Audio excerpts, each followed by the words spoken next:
Sa unang 3 linggo ng bagong taon, sumabak ang pamahalaan sa pandaigdigang capital market para mangutang ng big time. Mangutang ng big time.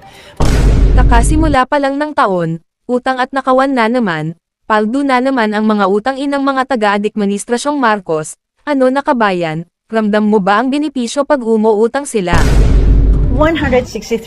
163 billion pesos, so $2.75 billion ang inutang ng Pilipinas nitong Martes sa kauna-unahang dollar bond issuance ng Administrasyong Marcos ngayong 2026.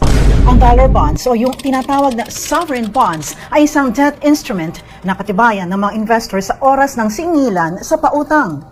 Dahil utang ng bayan,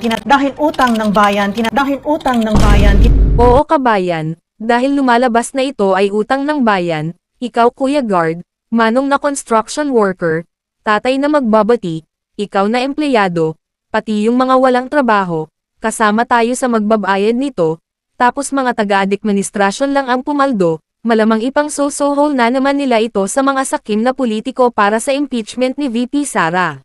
Kaiba ito sa ibang utang dahil may garantiya ng gobyerno na siguradong babayaran. Maaaring local o foreign denomination ito tulad ng yen o dollar. Dolyar ang kasalukuyang inutang ng bansa.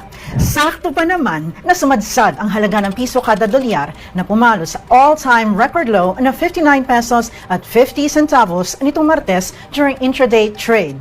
Mas mahinang salapi o exchange rate, mas mahal ang pagbabayad ng utang dahil sa bawat $1 na utang, 59.50 pesos ang ilalabas para mabayaran ito. Ano nga ba ang pakialam ng mga utang inang politiko na yan sa pagbabayad ng utang? Mas malaki naman ang siguradong nabulsa nila. At yan ang ating weekly digit ngayong linggo. Balik sa'yo, Menchu. Maraming salamat, Lois Calderon.